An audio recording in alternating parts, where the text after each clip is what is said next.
Palavra da Verdade, com Hernandes Dias Lopes. Abra sua Bíblia comigo, por favor, no Evangelho de Cristo, conforme o registro de João, no capítulo 21.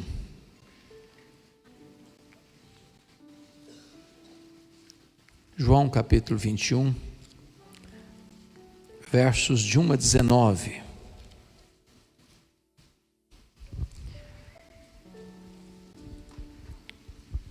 João 21, de 1 a 19. Está escrito o seguinte: Depois disto, tornou Jesus a manifestar seus discípulos junto do mar de Tiberíades, e foi assim que ele se manifestou. Estavam juntos Simão Pedro, Tomé, chamado Dídimo, Natanael, que era de Caná da Galileia, os filhos de Zebedeu e mais 2 dos seus discípulos. Disse-lhe Simão Pedro: Vou pescar. Disseram-lhe os outros: Também nós vamos contigo. Saíram e entraram no barco, e naquela noite nada apanharam. Mas ao clarear da madrugada estava Jesus na praia. Todavia, os discípulos não reconheceram que era ele. Perguntou-lhes Jesus: Filhos, tendes aí alguma coisa de comer? Responderam-lhe: Não. Então lhes disse: Lançai a rede à direita do barco e achareis. Assim fizeram e já não podiam puxar a rede, tão grande era a quantidade de peixes. Aquele discípulo a quem Jesus amava disse a Pedro: É o Senhor. Simão Pedro, ouvindo que era o Senhor, cingiu-se com sua veste, porque se havia despido, e lançou-se ao mar. Mas os outros discípulos vieram no barquinho puxando a rede com os peixes, porque não estavam distantes da terra, senão quase 200 côvados, aproximadamente 100 metros. Ao saltarem em terra, viram ali umas brasas e em cima peixes, e havia também pão. Disse-lhes Jesus: Trazei alguns dos peixes que acabastes de apanhar. Simão Pedro entrou no barco e arrastou a rede para a terra, cheia de 153 grandes peixes. E não obstante serem tantos, a rede não se rompeu. Disse-lhes Jesus: Vinde, comei. Nenhum dos discípulos ousava perguntar-lhe: Quem és tu? Porque sabiam que era o Senhor. Veio Jesus, tomou o pão e lhes deu, e de igual modo o peixe. E já era esta a terceira vez que Jesus se manifestava aos discípulos depois de ressuscitado dentre os mortos. Depois de terem comido, perguntou Jesus a Simão Pedro: Simão, filho de João, amas-me mais do que estes outros? Ele respondeu: Sim, Senhor, tu sabes que te amo. Ele lhe disse: Apacenta os meus cordeiros. Tornou a perguntar-lhe pela segunda vez: Simão, filho de João, tu me amas? Ele lhe respondeu: Sim, Senhor, tu sabes que te amo. Disse-lhe Jesus: Pastorei as minhas ovelhas. Pela terceira vez Jesus lhe perguntou: Simão, filho de João, tu me amas? Pedro entristeceu-se por ele lhe ter dito pela terceira vez: Tu me amas? E respondeu-lhe: Senhor, tu sabes todas as coisas, tu sabes que eu te amo. Jesus lhe disse: Apacenta as minhas ovelhas. Em verdade te digo, que quando eras mais moço, tu te cingias a ti mesmo e andavas por onde querias. Quando, porém, fores velho, estenderás as mãos e outro te cingirá e te levará para onde não queres. Disse isto para significar com que gênero de morte Pedro havia de glorificar a Deus. Depois de assim falar, acrescentou-lhe: Segue-me. Amém. Eu quero pedir permissão a vocês para só voltar nesse texto já na conclusão da minha fala. O meu propósito nesta noite é apresentar a vocês o apóstolo Pedro. Quem foi este homem que abriu a porta do evangelho para judeus e gentios? Quem foi este homem que, cheio do Espírito Santo, pregava e os corações se derretiam, que orava pelos enfermos e eles eram curados? Quem é este homem que foi chamado por Jesus para ser um discípulo, mais tarde para ser um apóstolo e o líder deles? Quem é este homem que nasceu em Betsaida, irmão de André, filho de João, casado, pescador, empresário de pesca? Quem foi este homem cuja vida é marcada por altos e baixos, avanços e recuos, escaladas e quedas?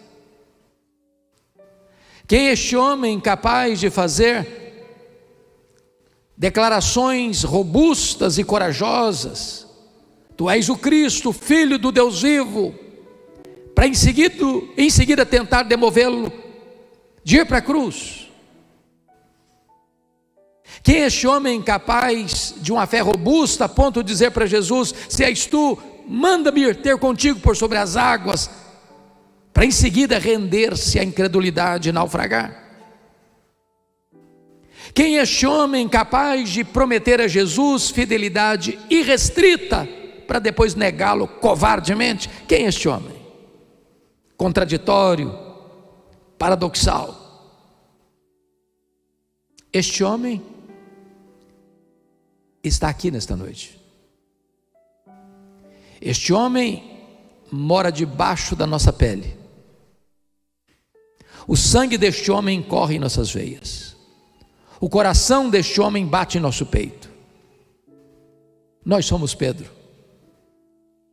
E o que Jesus fez na sua vida pode fazer também na sua, na minha, na nossa vida. Um dos primeiros episódios que encontramos de Jesus com Pedro está lá em Lucas 5. Pedro acabara de voltar da pescaria infrutífera.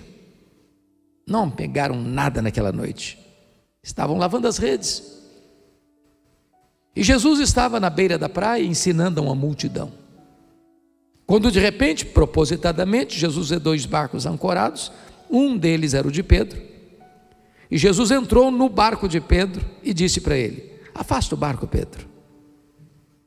E Jesus faz daquele barco o seu púlpito, e da água o veículo da sua voz, e ensina aquela grande multidão. Depois Jesus se dirige a Pedro e disse: Pedro, vá para o fundo, faze-te ao largo, e lançai as vossas redes para pescar. Pedro respondeu: Senhor, dessa área eu entendo, eu sou um profissional,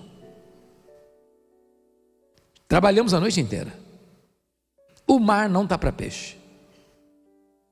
Mas de repente acende-lhe um lampejo de fé na alma, e ele responde: mas sob a tua palavra eu lançarei as redes.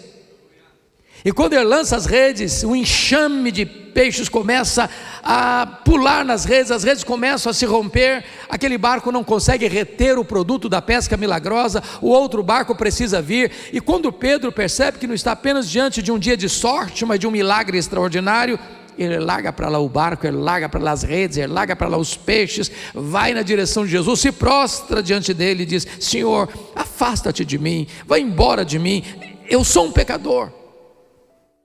E Jesus disse: não temas, a partir de hoje eu farei de ti um pescador de homens.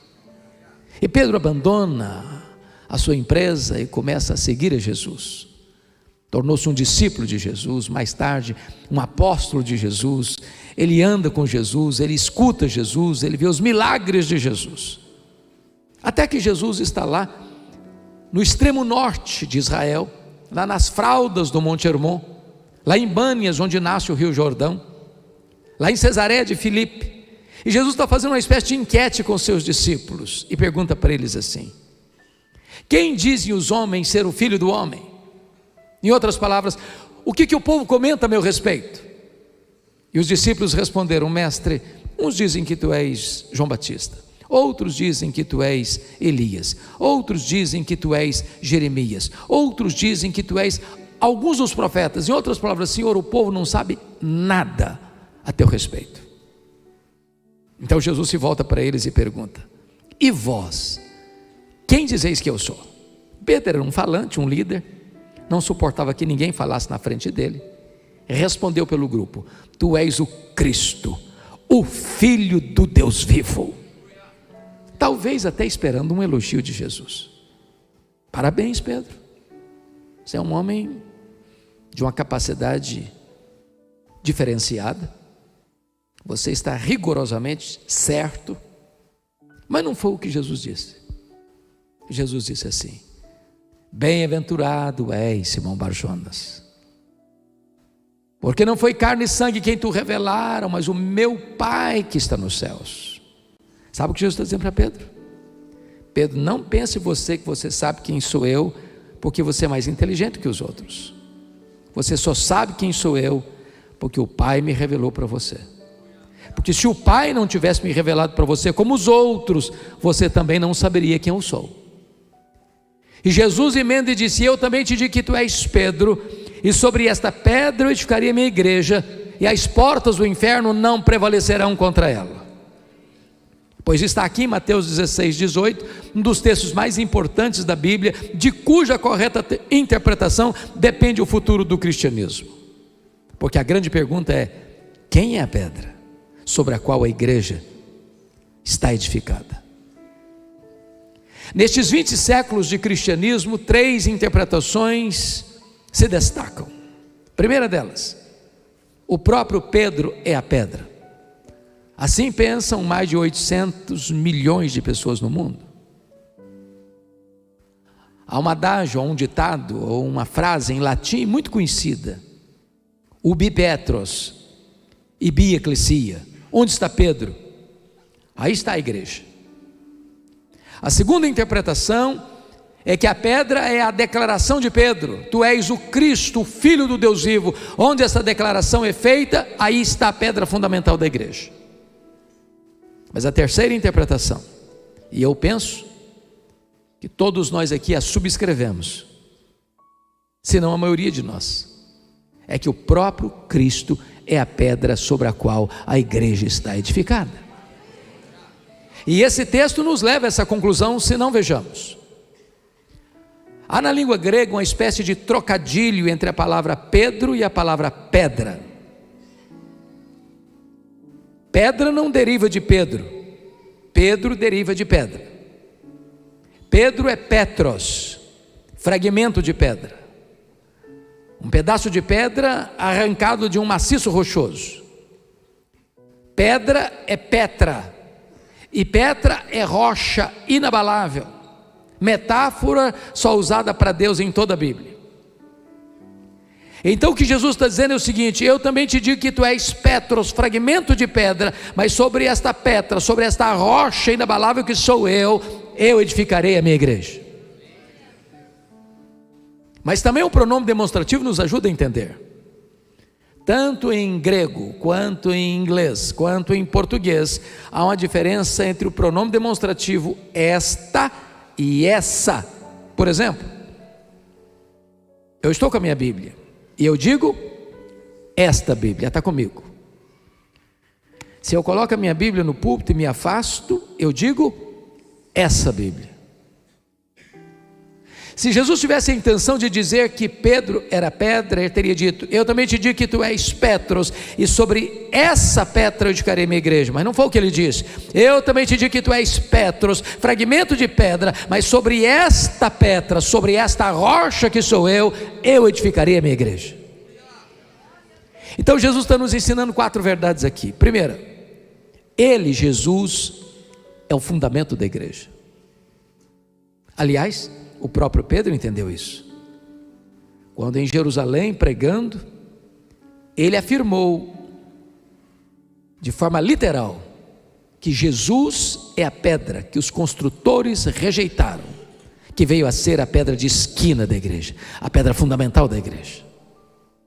Mais tarde, Pedro, ao escrever a sua primeira carta, reafirma esta mesma verdade, que Cristo é a pedra. Então Pedro entendeu que não ele, mas Cristo é a pedra fundamental sobre a qual a igreja está edificada.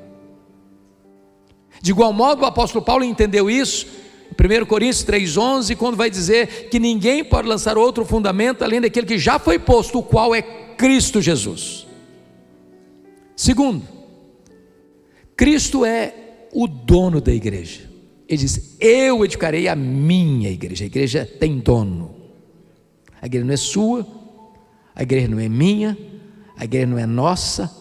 O dono da igreja tem marcas de cravo em suas mãos. Ele a comprou com o seu próprio sangue. Terceiro, Cristo é o edificador da igreja. Ele diz: eu edificarei a minha igreja. Quem edifica a igreja não é você, quem edifica a igreja não sou eu, quem edifica a igreja é o próprio Senhor Jesus. Sabe por quê? É Ele quem chama, é Ele quem regenera, é Ele quem justifica, é Ele quem salva. Tudo é feito por Ele, para a glória dEle. Nós poderíamos reunir todo o nosso conhecimento, toda a nossa inteligência, toda a nossa tecnologia, toda a nossa capacidade de comunicação, e nós não geraríamos sequer uma conversão. Mas em quarto lugar, Ele é o protetor da igreja, e as portas do inferno não prevalecerão contra ela. Nunca, jamais a igreja de Cristo será destruída. Nem perseguição, nem pobreza, nem catástrofe.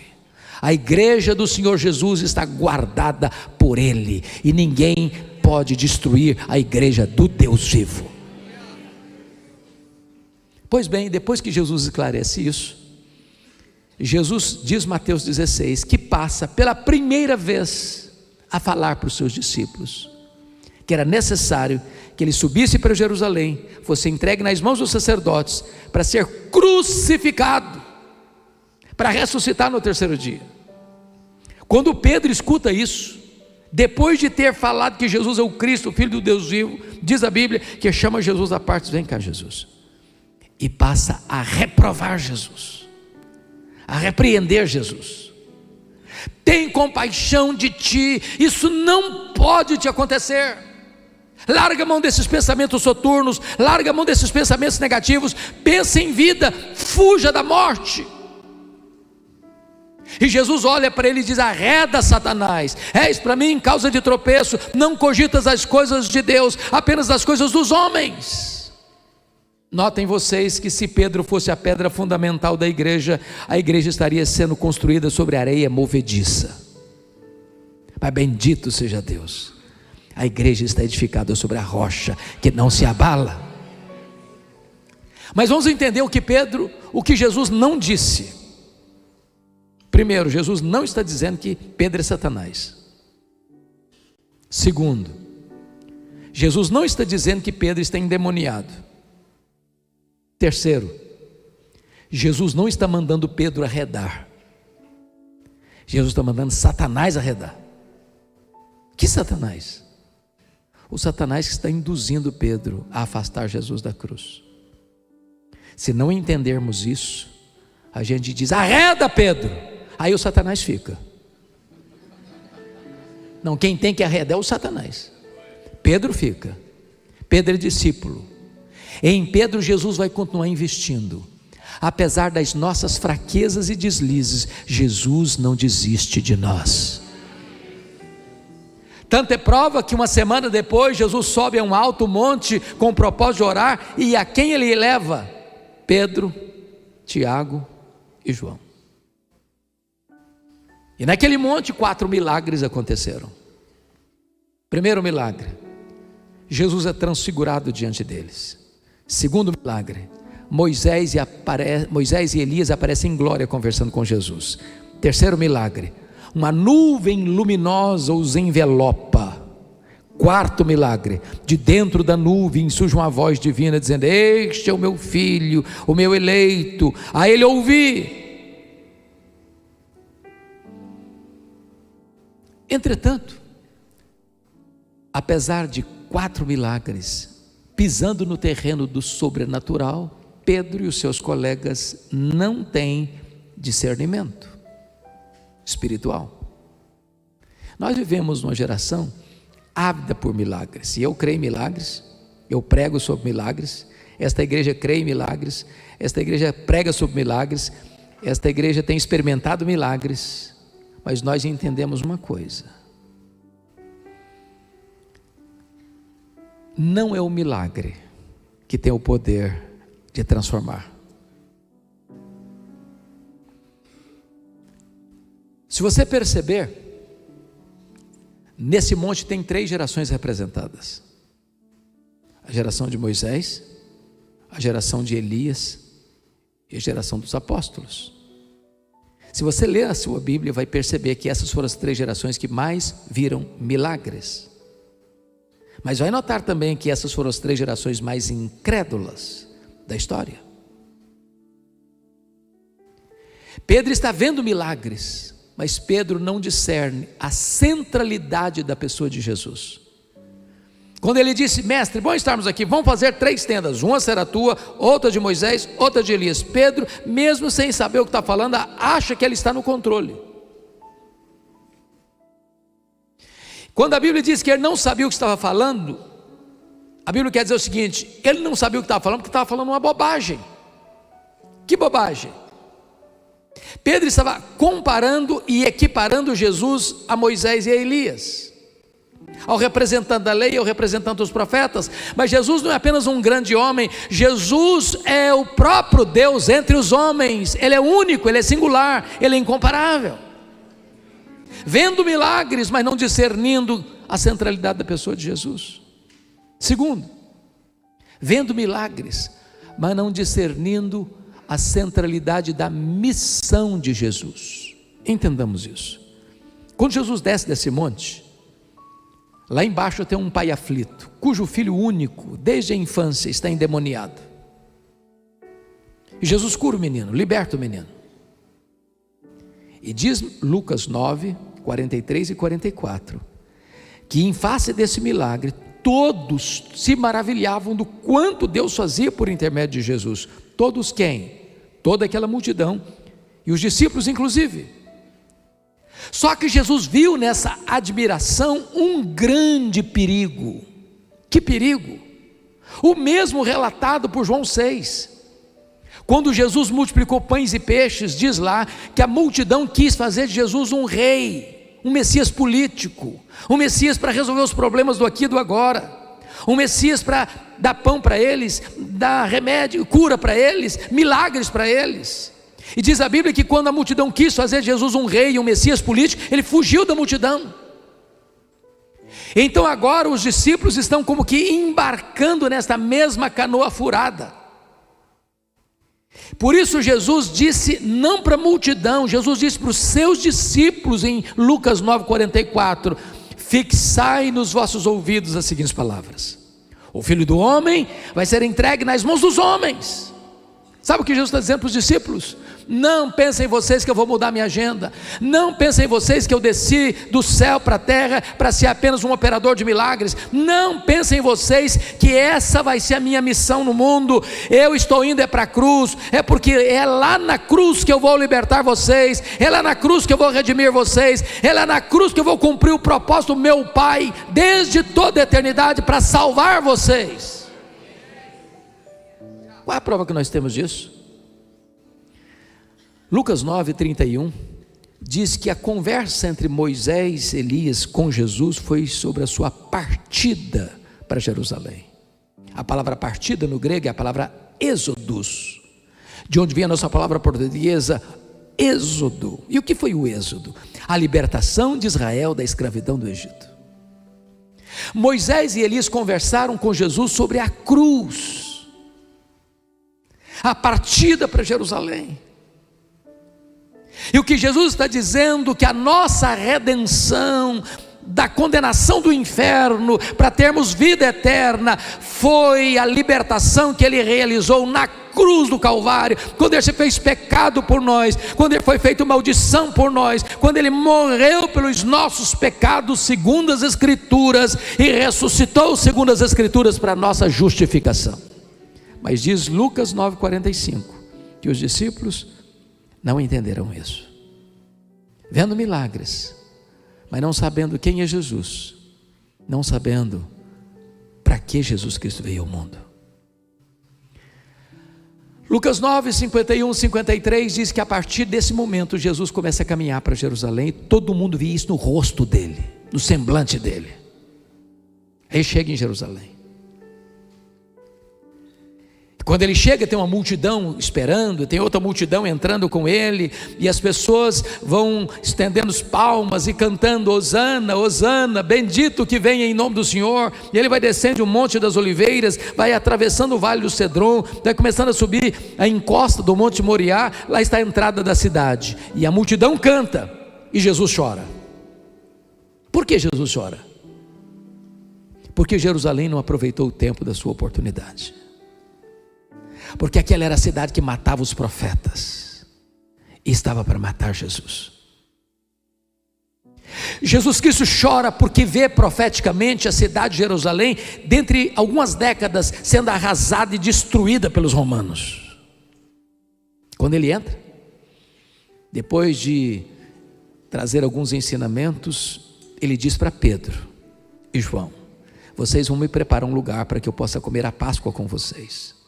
Prepara o cenáculo. É quinta-feira à noite, a mesa está posta, o cordeiro assado, pães sem fermento, ervas amargas, o vinho, e do lado uma toalha com a bacia.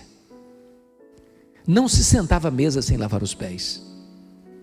Naquela época os sapatos não eram fechados como os nossos, e ainda hoje Jerusalém está dentro de um deserto. Mas quem fazia esse trabalho era um escravo, e não tinha escravo entre eles. E os discípulos eram muito orgulhosos para lavar os pés uns dos outros, e resolveram assentar-se à mesa sem lavar os pés. Aliás, o papo que rolou na mesa foi este: quem de nós é o mais importante? Quem de nós vai ter projeção no reino de Deus? Quem de nós tem primazia? Jesus está mergulhado na sombra da cruz, e eles estão na feira da vaidade. Então Jesus se levanta e os choca, não com palavras, mas com atitudes. Pega a bacia, cinge-se com a toalha e começa a lavar os pés dos discípulos. Eu imagino o constrangimento, a vergonha, o tapa de luva. Jesus lavando os pés de Mateus, de Tomé, de Judas Iscariotes, até que Jesus chega diante de Pedro. Eu imagino Pedro arregalando os olhos e perguntando: tu lavarás os meus pés? E Jesus responde: o que eu faço agora tu não entendes, entender-lo-ás depois. E ele radicalizou: não, os meus pés tu não vais lavar. Eu não vou aceitar que tu te humilhes ao ponto de tornares um escravo. Os meus pés tu não vais lavar. E Jesus olha para ele e diz: se eu não te lavar os pés, tu não tens parte comigo. Aí ele era 880 e diz: não, o senhor lava os pés, o senhor lava as mãos, o senhor lava a cabeça, o senhor me dá um banho então. Aí Jesus: não, Pedro, você não está entendendo, todos já estão limpos, exceto um, Judas Iscariotes. Basta apenas lavar os pés. Sabe o que ele está dizendo? Todos vocês já passaram pelo lavar regenerador do Espírito Santo, só precisa lavar os pés. E Jesus falou para ele sobre o céu, sobre a casa do Pai, sobre o derramamento do Espírito, sobre a sua paz. E naquele momento, Jesus pega o pão e o parte, e diz: este pão é o meu corpo que é dado por amor de vós, tomai e comei, fazei isto em memória de mim. Pega o cálice, divide, e diz: este cálice é a nova aliança em meu sangue, tomai e bebei dele todos, fazei isto em memória de mim, até que eu retorne para vós. E aqui Jesus está encerrando a carreira do judaísmo e abrindo a porta do cristianismo. Aqui ele está dizendo: cessa agora a matança dos cordeiros. Eu sou o cordeiro, o cordeiro de Deus que tira o pecado do mundo. E Jesus inaugura ali em seu sangue a nova aliança. Tendo cantado um hino, diz a Bíblia que ele está descendo para o Monte das Oliveiras. A essas alturas, o Judas, tomado por Satanás, já tinha saído daquela reunião e ido liderar a turba que vai prender Jesus. E Jesus canta o hino e começa a descer do cenáculo. Chega bem para perto de Pedro e diz: Pedro, Satanás vos requereu para peneirardes como trigo, mas eu roguei por ti, para que a tua fé não desfaleça. E Jesus diz para o grupo: nesta noite todos vós vos escandalizareis comigo, como está escrito: ferirei o pastor e as ovelhas ficaram dispersas. Pedro chega para Jesus e diz assim: Senhor, eu sei o que está acontecendo. Eu percebo que o clima está pesado. Eu acho que a coisa vai pegar. E tem mais, eu acho que os meus colegas não vão aguentar. Mas deixa eu dizer uma coisa para o senhor. Eu sou um cara batuta. A corda não rói do meu lado. Então, que todos te deixem, eu jamais por ti darei minha vida. Eu estou pronto a ir contigo para a prisão e para a morte. E Jesus olha para ele e diz: em verdade te digo, Pedro, que nesta mesma noite tu me negarás 3 vezes antes que o galo cante. Eu acho que o Pedrão calou-se. Atravessaram o Vale do Cedron, mergulharam nas fraldas do Monte das Oliveiras. Lá tinha uma prensa de azeite. E Jesus deixa 8 dos discípulos para trás, porque Judas não está mais entre eles. Pega Pedro, Tiago e João e diz para eles assim: vocês vêm comigo. Quando Jesus está só diante de Pedro e seus 2 colegas, Jesus abre o coração para eles e diz assim: a minha alma está profundamente triste até a morte. Ficai comigo, vigiai comigo.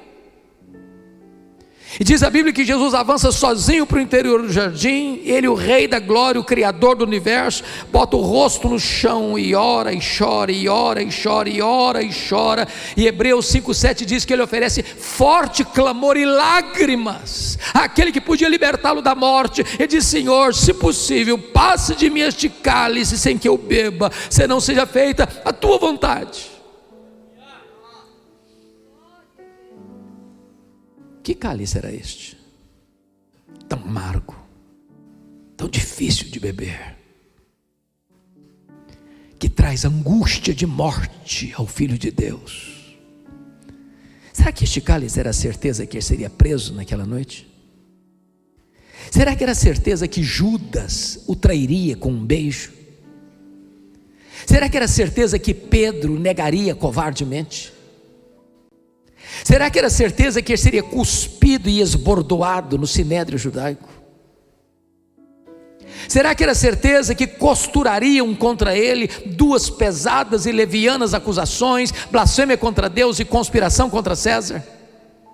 Será que era certeza que o procurador romano, ou o governador romano, Pôncio Pilatos, covardemente o entregaria à turba sangue sedenta para ser crucificado? Será que era certeza que ele caminharia pelas ruas apinhadas de Jerusalém, sob apupos e vaias de uma multidão ensandecida? Será que era certeza que ele suportaria as dores e cãibras e sede atroz do Calvário? E a resposta é 1000 vezes não. Que cálice era este? Este cálice era a santa ira de Deus, que devia cair sobre a sua cabeça, sobre a minha cabeça. E Jesus sorveu este cálice até a última gota. Sendo Ele santo, santo, santo, Ele foi feito pecado por nós. Sendo Ele bendito eternamente, Ele foi feito maldição por nós. Sendo Ele o amado do Pai, o Pai teve que desprezá-lo naquela cruz, porque diz a Bíblia que Deus lançou sobre Ele a iniquidade de todos nós, e agradou ao Pai moê-lo naquela cruz, para que Deus não derramasse a sua ira sobre a sua cabeça. Ele derramou todo este cálice sobre o seu filho, até o sol escondeu o rosto dele ao meio-dia. E quando ele gritou: Deus meu, por que me desamparaste? O Pai não amparou o seu filho para amparar você, a mim, e dar a nós a vida eterna. Quando Jesus voltou para os discípulos, Pedro, Tiago e João, sabe o que eles estão fazendo? Dormindo. E Jesus não acordou os três, não, só acordou Pedro. Pedro, nem uma hora pudeste vigiar comigo? Vigiai e orai, para que não entreis em tentação. O espírito está pronto, mas a carne é fraca. E Jesus voltou para o segundo round de oração, e orou, e chorou, e chorou, e orou: Pai, se possível, passe de mim este cálice, sem que eu beba, senão seja feita a tua vontade. Quando Jesus volta, Pedro está dormindo de novo. Um anjo do céu desce para confortar Jesus. Agora vem o terceiro round de oração. Agora a luta é maior, porque agora Jesus não molha o chão apenas com as suas lágrimas, mas também com o seu sangue. Mas quando Jesus levanta, prestem atenção nisso, não tem mais angústia nele. Irmãos, a batalha foi travada no Getsemane. Quando ele se levanta desse terceiro período de oração, não tem mais angústia. Agora ele vai acordar os discípulos, diz: ainda dormis e repousais? Acordai, vamos-nos, o inimigo se aproxima. E quando a turba armada até os dentes chega com paus e porretes, Jesus pergunta: a quem buscais? A Jesus o Nazareno. Pois sou eu. Caíram por terra. Pedro pega a espada e decepa a orelha de Malco. Jesus: guarda essa espada, Pedro, se eu precisar de ajuda, eu rogaria o meu Pai, ele me mandaria aqui 12 legiões de anjos. Sabe o que é 12 legiões de anjos? 72 mil anjos.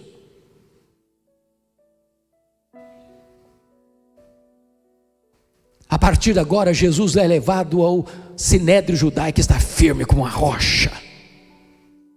Ele é levado ao pretório romano. Quem está desesperado é o juiz que vai julgá-lo. Ele está firme, sólido. A partir de agora, ele caminha pelas ruas de Jerusalém. As mulheres vão chorando atrás dele, e ele pergunta: por que vocês estão chorando? Não chorem por mim, chorem por vocês, chorem pelos filhos de vocês. A partir de agora, ele é pregado naquela cruz e transforma aquele patíbulo de horror num palco para a glória de Deus e num instrumento para a nossa salvação. Sabe por que Jesus foi preso naquela noite? Ele respondeu: porque esta é a vossa hora, esta é a hora das trevas. Para esta hora eu vim ao mundo. Aquela noite Jesus foi preso, os discípulos se dispersaram, se acovardaram. Inclusive Pedro, está seguindo Jesus de longe, não se apresenta. Por estar perto de João, aparentado do lado do sumo sacerdote, ele consegue entrar lá no pátio da casa do sumo sacerdote. Tem uma fogueira lá, a noite está fria. Ele se aproxima para desfrutar do calor do fogo. Quando passa uma criada, o reconhece, olha bem para ele e diz: tu também estavas com ele. Diz a Bíblia que ele nega diante de todos: eu não sei o que dizes. O ambiente aqui não está bom. Ele vai lá para o alpendre, tenta se disfarçar. Passa outra criada, olha bem, disse para as pessoas à volta: aquele lá também estava com Jesus, o Nazareno. E ele escuta. E diz a Bíblia que agora não apenas nega diante de todos, ele jura: eu juro que eu não conheço esse homem, eu juro que eu não sei quem ele é. Daqui a pouquinho algumas pessoas se aproximam, talvez daqueles que prenderam Jesus, e olham bem para ele e dizem assim: esse modo teu de falar, esse sotaque nortista galileu é indisfarçável, você é discípulo dele mesmo. E diz a Bíblia que ele que tinha negado e jurado, agora começa a praguejar, começa a blasfemar, começa a falar palavrão. Ele diz: eu não sei que esse homem, eu não o conheço. E nessa hora o galo canta, e Jesus crava o olhar nele, e ele desata a chorar, e sai dali chorando amargamente, talvez chutando as pedras no meio daqueles olivais. Naquela noite Jesus foi cuspido pelo sinédrio, esbordoado pelo sinédrio, e Pedro não estava lá. Sexta de manhã, levaram Jesus ao governador romano com duas acusações pesadas: blasfêmia contra Deus, conspiração contra César. Pedro não estava lá. Pilatos entrega Jesus para ser crucificado, e Pedro não está lá. É preciso que um outro Simão ajude Jesus a carregar a cruz. 9 horas da manhã Jesus é crucificado, Pedro não está lá, acovardadamente ele está fugido, escondido. Sexta-feira, 3 horas da tarde, Jesus morre, e Pedro não está lá sequer para dar um sepultamento digno a Jesus. Foi preciso que José de Arimateia fizesse isso. Jesus é sepultado, Pedro está escondido com medo dos judeus. Sábado, silêncio da morte, Pedro está completamente ausente. Domingo de manhã, não é Pedro, são as mulheres que vão ao sepulcro levar perfumes, e elas chegam e constatam que o túmulo está aberto, e elas entram e constatam que o túmulo está vazio, e elas saem, e o anjo pergunta para elas: o que vocês vieram fazer aqui? Buscar entre os vivos aquele que está morto, buscar entre os mortos aquele que está vivo. Ele não está mais aqui não, ele ressuscitou. E tem um recado aqui: ide dizei aos seus discípulos e a Pedro que ele irá diante de vós para Galileia, lá o vereis, como ele nos diz. Isso é magnífico, porque Pedro era um discípulo, aliás o líder deles. Por que a menção especial do nome dele? Porque Jesus sabia de uma coisa: Pedro não se sentia mais discípulo. Pedro, Petros, fragmento de pedra, mentira, apenas pó. Negou seu nome, negou sua fé, negou o seu Senhor. Pedro desistiu de Jesus, mas Jesus não desistiu de Pedro. Apesar dos seus fracassos, das suas quedas, Jesus não desistiu de Pedro. Jesus não desiste de você. Eu imagino, pastor Telmo, como é que foi aquela jornada de Pedro de Jerusalém a Galileia. 150 quilômetros a pé. Eu acho que cada passada era uma martelada na consciência, era uma fisgada na alma. Eu acho que o Pedro fez aquela viagem todinha pensando assim: quando Jesus encontrar-se comigo, ele vai me arrebentar todinho, ele vai me quebrar pelo meio, ele vai me botar o dedo no nariz e dizer que eu sou um covarde. E eu sou mesmo. Quando ele chega na Galileia, Jesus não está lá. Notinha de rodapé: devíamos nós orar mais pelos líderes. Sabe por quê? Liderança é influência, e não tem líder neutro. Um líder ou é uma bênção ou é um problema. Porque Pedro era um líder, ele disse assim: eu vou pescar. E os outros disseram: pois então nós vamos contigo. Mas o que significa eu vou pescar? Estou estressado? Estou precisando de uma higiene mental? Ganhar uns trocos? Não. Quando ele diz eu vou pescar, sabe o que ele está dizendo? Acabou para mim, fim de linha para mim, fundo do poço para mim, não tem mais futuro para mim. Eu vou voltar para o passado, eu vou voltar para as redes, eu vou voltar para o que eu era. Não tem mais esperança para a minha vida. Naquela noite, eles não pegaram nem uma piaba. Quem se afasta de Deus, nem pescar consegue mais. Eles estão voltando de madrugada, o dia está clareando, sem um peixe sequer. E Jesus está lá na praia, a 100 metros, 200 côvados. Eles não sabem quem é. E esse que caminha aqui na praia se dirige a eles a 100 metros e pergunta assim: covardes! Foi assim mesmo? Não. Filhos! Filhos! Para um bando de covardes. Tem nessa única palavra filhos mais de 1 tonelada de graça. Tendes aí alguma coisa de comer?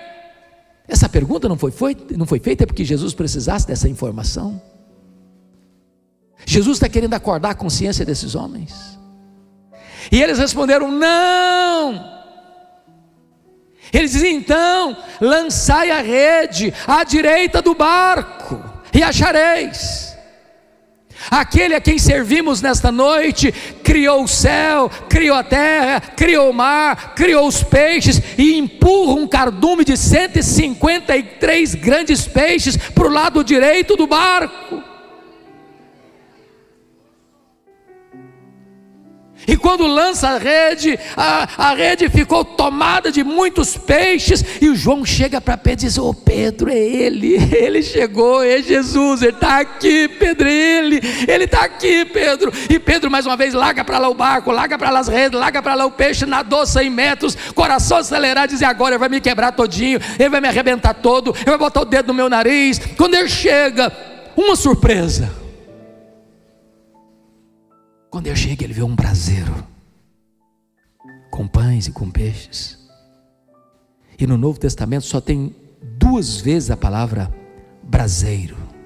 Foi onde Pedro negou Jesus e onde Pedro foi restaurado por Jesus.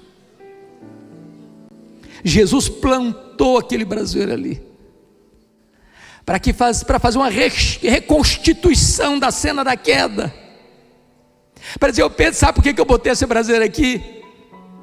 Para dizer para você, meu filho, que onde você caiu, eu vou levantar você. Na mesma geografia que você me negou, você vai ter a oportunidade de me confessar.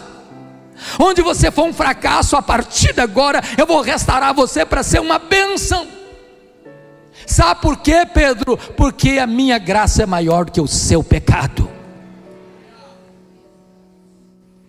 Depois que Jesus Cristo alimentou os discípulos, agora Jesus se aproxima de Pedro e faz uma pergunta muito curiosa: Simão, filho de João, tu me amas mais do que esses outros? Uai, Jesus, eu não estou te entendendo.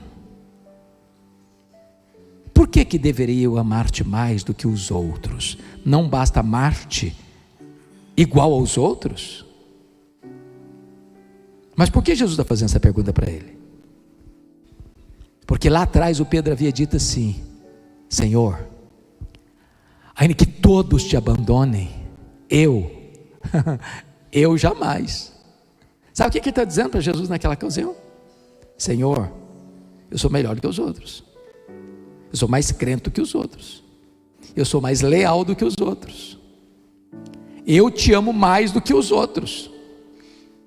Sabe o que Jesus está perguntando então para Pedro? Ô Pedro, você ainda tem a mesma opinião a seu respeito? Você ainda acha mesmo que você é melhor que os outros? Mais leal do que os outros? Mais crente do que os outros? Você me ama mais mesmo, Pedro, do que os outros? Pedro respondeu: sim, Senhor, tu sabes que eu te amo. Então apacenta os meus cordeiros. Aí Jesus volta e pergunta de novo: Simão, filho de João, tu me amas? Agora não pergunta se ama mais, só pergunta se ama. Sim, Senhor, tu sabes que eu te amo. Então pastoreia as minhas ovelhas. Aí Jesus perguntou a 3ª vez: Simão, filho de João, tu me amas? Ele ficou triste. Ô Senhor, tu sabes todas as coisas, tu sabes que eu te amo, então apacenta as minhas ovelhas. Por que Jesus Cristo perguntou 3 vezes para ele? Porque 3 vezes o Pedro negou. Mas o que significa isso? Significa o seguinte: sabe por que eu estou te perguntando 3 vezes, Pedro? Para cada negação sua, para cada queda sua, a minha graça é suficiente para botar você de pé. Você caiu, Pedro? Minha graça é suficiente. Você caiu de novo, Pedro? A minha graça é suficiente. Você me negou 3 vezes, Pedro? A minha graça é suficiente. A minha graça é maior que o seu pecado, Pedro.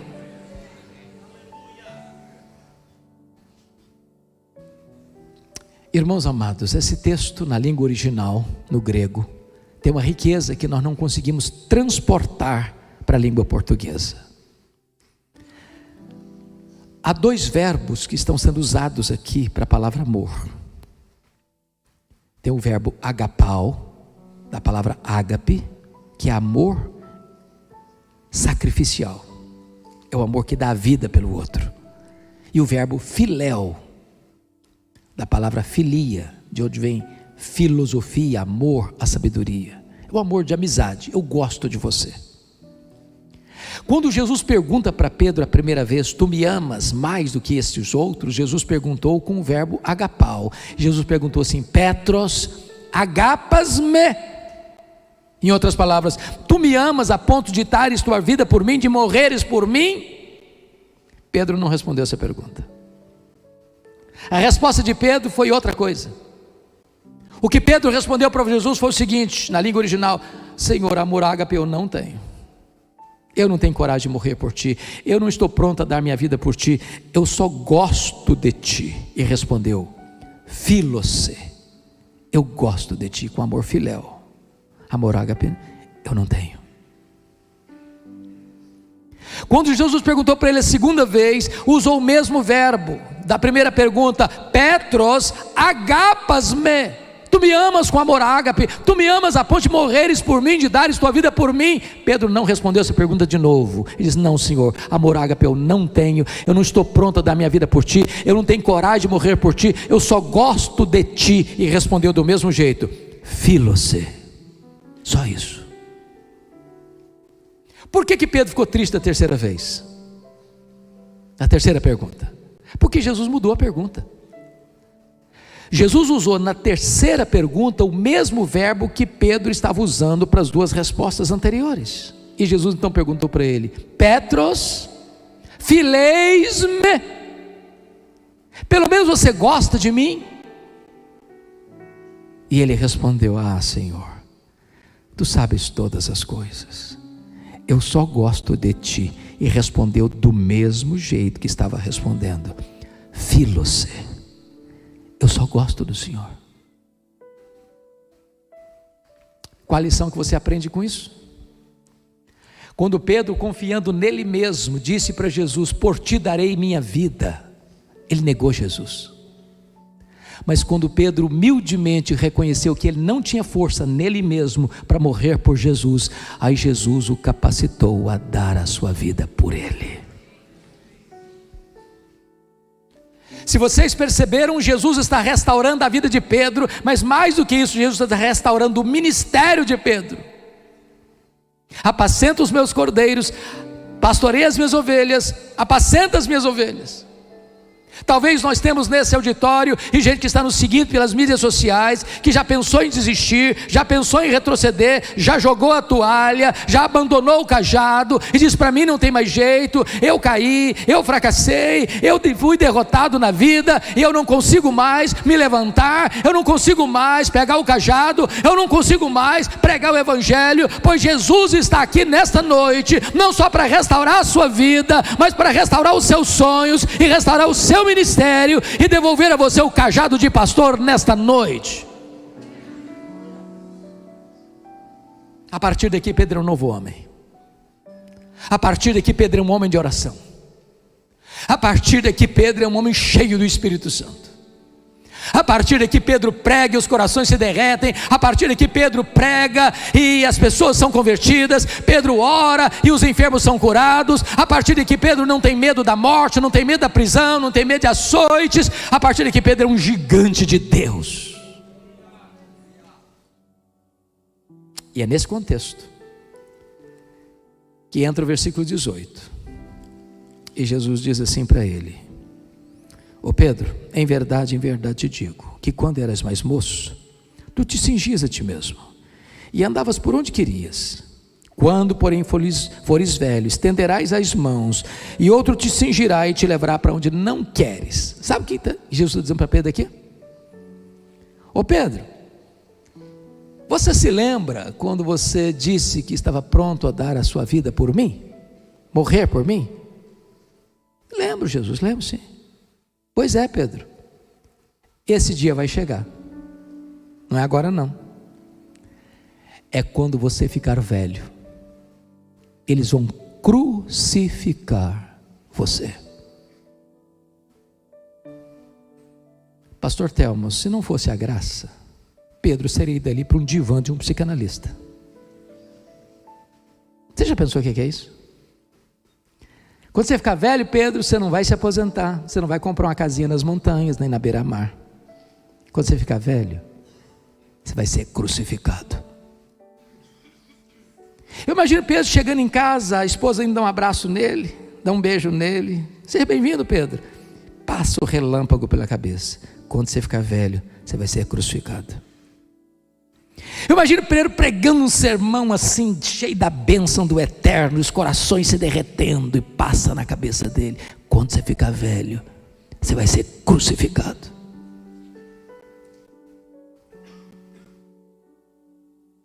Se não for a graça, o cara pira. Mas sabe o que aconteceu? Esse dia chegou. Sabe qual foi a reação de Pedro? A Bíblia conta. Você quer saber? Está na Bíblia. Vamos para lá? Segunda carta de Pedro, capítulo 1.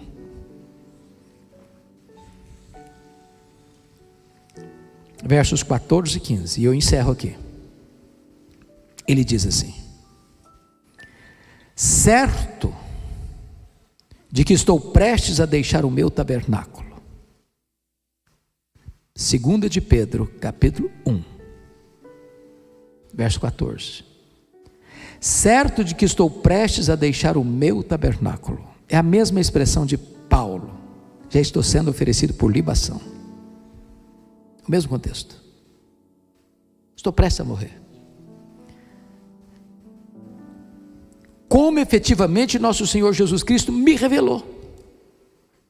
A morte dele na velhice e a forma da morte dele por crucificação foi profecia, revelação do próprio Jesus para ele. Não é porque Roma prevaleceu. O próprio Jesus tinha determinado que seria assim. Como é que reage? Verso 15. Mas de minha parte, esforçar-me-ei diligentemente por fazer que a todo tempo, depois da minha partida, ou seja, depois da minha morte, conserveis lembrança de tudo. Sabe o que ele está dizendo? Trocando em miúdos. A profecia de Jesus está se cumprindo. Roma vai me matar. Ele não era um cidadão romano como Paulo. Ele era um cidadão comum. E a forma comum de pena de morte no Império Romano era a crucificação. Mas ele diz o seguinte: olha, Roma vai me matar, mas Roma não vai botar um ponto final no meu ministério. Roma vai silenciar o pregador, mas Roma não vai silenciar a pregação. Roma vai calar minha voz, mas Roma não vai calar a voz do Evangelho. Porque o que eu preguei, a mensagem que eu anunciei, vai continuar reverberando e reverberando e reverberando. E hoje, 19 de agosto de 2022, no templo da Aba Church, Criciúma, Santa Catarina, este evangelho que Pedro pregou continua ecoando Deus sepulta os seus obreiros, mas a sua obra continua. Louvado seja Deus. Ninguém pode matar o Evangelho, ninguém pode calar a voz do Evangelho. O Evangelho é o poder de Deus para a salvação de todo que crê. Bendito seja Deus. Aleluia, aleluia.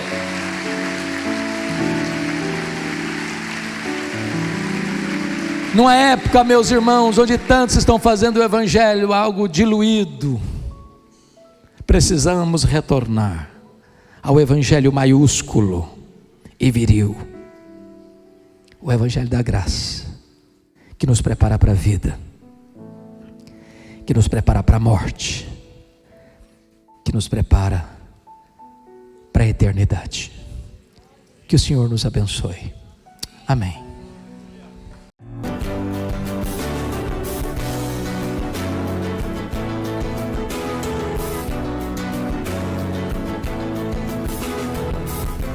Palavra da Verdade, com Hernandes Dias Lopes.